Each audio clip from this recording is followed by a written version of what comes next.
क्या मीनाक्षी नटराजन वाले मामले में भाजपा से ज्यादा कांग्रेसियों की भूमिका है? कांग्रेस के अंदर हमें जो कागज मिले वो किसने दिए? जी कहाँ से आए हमारे? तेलंगाना से। कहाँ से आए भाई? क्या कांग्रेसियों की आपसी कलह मीनाक्षी की दावेदारी को ले डूबी?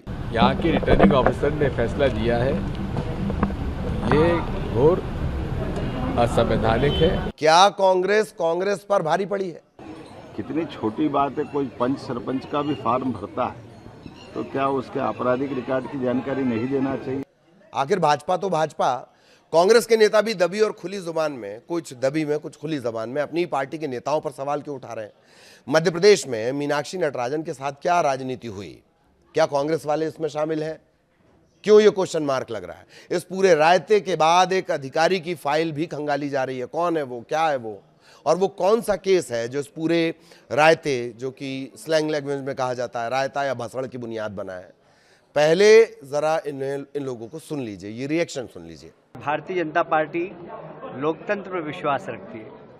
हम चुनाव नहीं हुए तो भी हमारे भाई लोकसभा सदस्य, राज्यसभा के सदस्य बने, और चुनाव होते तो भी बनते, इसलिए कि कांग्रेस के अंदर हमें जो कागज मिले वो किसने दिए? जी कहाँ से आए हमारे? तेलंगाना से। कहाँ से आए भाई? और इसलिए कांग्रेस की क्या स्थिति आप समझ सकते हैं। मतलब हमारे पास तेलंगाना का कागज आ रहा है, तेलंगाना में सरकार इनकी है, सरकार इनकी है, तो आप समझ सकते हैं आपके हमें कांग्रेस के ही लोगों ने जानकारी दी होगी, हमारे पास तो कोई जानकारी थी नहीं। तो कांग्रेस की ये स्थिति है, ये भले ही बेंगलोर ले जाएं या लंदन ले जाएं, चुनाव हम जीतते क्योंकि सभी देश की जनता को मोदी जी पे विश्वास है। जहाँ तक हम लोगों का सवाल है, ये स्पष्ट है, थोड़ा साइड नीचे कर लो हम सर। लोगों ने एकजुट होकर ये लड़ाई लड़नी है। दूसरा, जो यहाँ के रिटर्निंग ऑफिसर ने फैसला दिया है, ये घोर असंवैधानिक है और उसमें ये हकीकत है कि बहुत ही पक्षपात तरीके से उन्होंने ये निर्णय दिया है। देखो, कांग्रेस ने जान करते हार के डर से षड्यंत्र पूर्वक उनके प्रत्याशी के फॉर्म में गलती रखी, क्योंकि ये सीट पर कई सारे कांग्रेसियों की नज़र थी। जब उनको सीट नहीं मिली तो ये खेल बिगाड़ने का काम कांग्रेसियों ने किया है। कितनी छोटी बात है, कोई पंच सरपंच का भी फॉर्म भरता है तो क्या उसके आपराधिक रिकॉर्ड की जानकारी नहीं देना चाहिए? नमस्कार, मैं ललित प्रजापति। मध्य प्रदेश से तीसरी राज्यसभा सीट के लिए पार्टी उम्मीदवार मीनाक्षी नटराजन, कांग्रेस की उम्मीदवार मीनाक्षी नटराजन, उन्हें जिताने के लिए कांग्रेस कमर कस के मैदान में उतरी। तगड़ा झटका लग गया। लड़ाई से पहले ही वो मैदान से बाहर हो गई। नामांकन की जांच में नटराजन का पर्चा खारिज हो गया। पर्चा खारिज होने के बाद से मध्य प्रदेश के राजनीतिक और प्रशासनिक गलियारों में तरह तरह की कहानियां गूंज रही हैं, तरह तरह के किस्से निकाले जा रहे हैं। हड़कंप तो खैर मचा ही हुआ है। अब नई पुरानी कई फाइलें खंगाली जा रही हैं, खोली जा रही हैं, उनके तस्मे यानी फीते खोले जा रहे हैं और उन फीतों को फंदे की शक्ल में इस्तेमाल किए जाने की तैयारी है। मीनाक्षी कह रही हैं कि उनके साथ राजनीति हो गई, इसमें बीजेपी का हाथ है। तो क्या वाकई उनके साथ राजनीति हो गई और उसमें कांग्रेस की क्या ज़्यादा भूमिका है? नामांकन पत्र की जांच के दौरान बीजेपी ने शिकायत पेश की कि मीनाक्षी नटराजन ने अपने हलफनामे में तेलंगाना के हैदराबाद कोर्ट में लंबित एक मामले की जानकारी छिपाई है। इस शिकायत को संज्ञान में लेते हुए पर्यवेक्षक ने नटराजन को कारण बताओ नोटिस जारी कर शाम तक उनसे जवाब मांगा। जवाब और तथ्य पेश हुए। पर्यवेक्षक कांग्रेस द्वारा पेश किए गए, पर्यवेक्षक जो थे, जो कांग्रेस ने जवाब दिया, उससे पर्यवेक्षक संतुष्ट नहीं हुए और उन्होंने नामांकन पत्र को निरस्त कर दिया। मीनाक्षी नटराजन का पर्चा खारिज होने के बाद मध्य प्रदेश सरकार के मंत्री और भाजपा के सीनियर लीडर हैं कैलाश विजयवर्गीय, वो कह रहे हैं कि न्याय की जीत हुई। हमारे महेश केवट को रामलला का आशीर्वाद मिल गया। चुनाव होते तो भी वे राज्यसभा के सांसद बनते।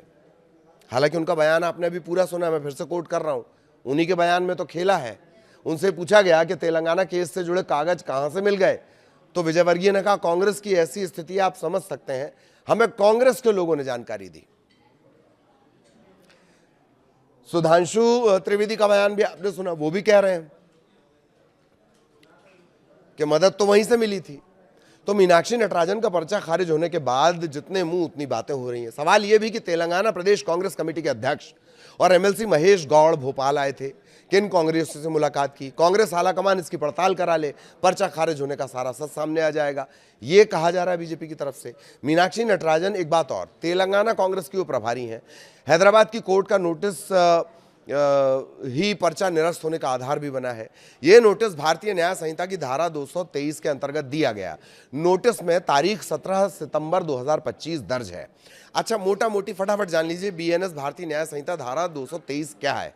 भारतीय न्याय संहिता धारा 223 उन लोगों पर लागू होती है जो किसी लोक सेवक, पब्लिक सर्वेंट द्वारा जारी किए गए वैध आदेश का उल्लंघन या अवज्ञा करते हैं। मोटा मोटी ये कंसेप्ट है। अब वापस खबर पर आते हैं। मीनाक्षी नटराजन का पर्चा खारिज होने के बाद राज्यसभा चुनाव में जो निर्वाचन अधिकारियों और मध्य प्रदेश राज्य विधानसभा के प्रमुख सचिव अरविंद शर्मा को लेकर भी फाइलें खुलने लगी, कहानियां बाहर आने लगी, तरह तरह की बातें हो गई।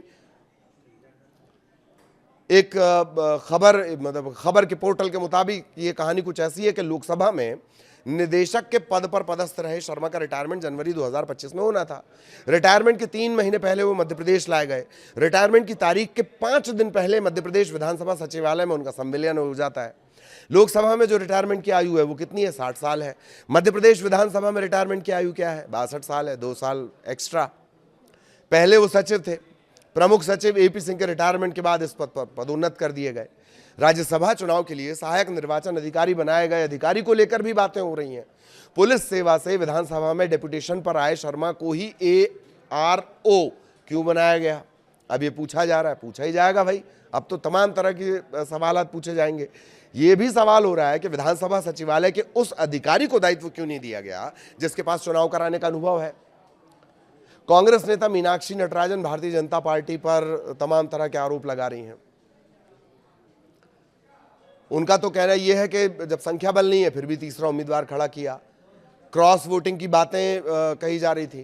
कांग्रेस की एकता तोड़ने की कोशिश की, नाकाम हो गई, तो फिर उन्होंने ये पूरा केस खड़ा करके और इस तरह से उनका जो नामांकन है वो रद्द करवा दिया गया। वो ये कह रही हैं, वो ये भी कह रही हैं वो कोई आपराधिक मामला ही नहीं है जिसकी जानकारी दी जाए।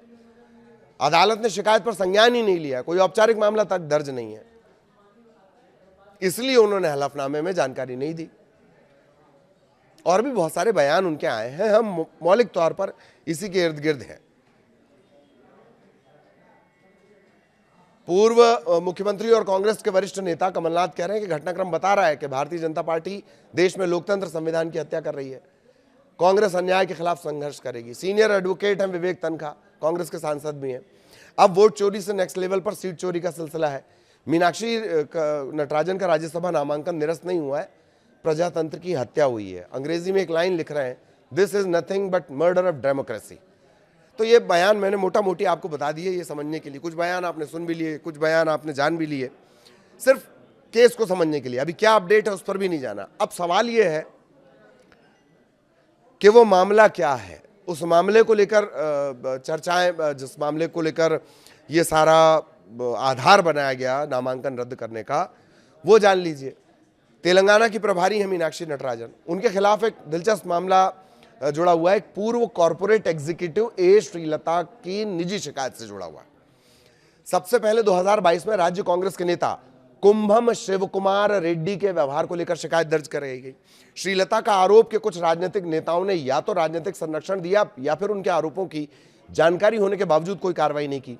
शिकायत में पार्टी पदाधिकारियों द्वारा परेशान करने, छेड़छाड़, धमकी देने और कोई कार्रवाई न करने के आरोप शामिल थे। एक टीवी रिपोर्ट के मुताबिक श्रीलता ने 2022 में आरोपी कुंभम शिवकुमार रेड्डी के खिलाफ हैदराबाद पुलिस से संपर्क किया। सबूतों की कमी के चलते मामला बंद कर दिया गया था। सूत्रों के हवाले से खबर यह है कि हैदराबाद और बेंगलुरु में उनके बाद की निजी शिकायतों का भी निपटारा कर दिया गया। नटराजन का नाम तो बहुत बाद में आता है इस केस में।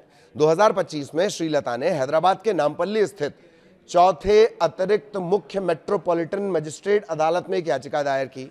मीनाक्षी नटराजन को चौथे आरोपी के तौर पर नामजद किया गया था। शिकायतकर्ता के अनुसार उन्होंने रेड्डी द्वारा कथित उत्पीड़न का मामला मीनाक्षी नटराजन के सामने भी उठाया। इस समय वो तेलंगाना में कांग्रेस संगठन से जुड़ी हुई थी। आरोप यह भी लगाया गया कि कांग्रेस के संविधान में अनुशासनात्मक कार्रवाई के प्रावधान के बावजूद संबंधित नेता के खिलाफ कोई कार्रवाई नहीं की गई। तो मीनाक्षी नटराजन का नाम 2025 की बाद वाली शिकायत में आया, ना कि 2022 की पहली शिकायत में। याचिका स्वीकार करते हुए अदालत ने प्रतिवादियों को नोटिस जारी किया और नटराजन ने अदालत के नोटिस का जवाब भी दिया। अब सवाल यह कि क्या वो आरोपी भी हैं या नहीं है।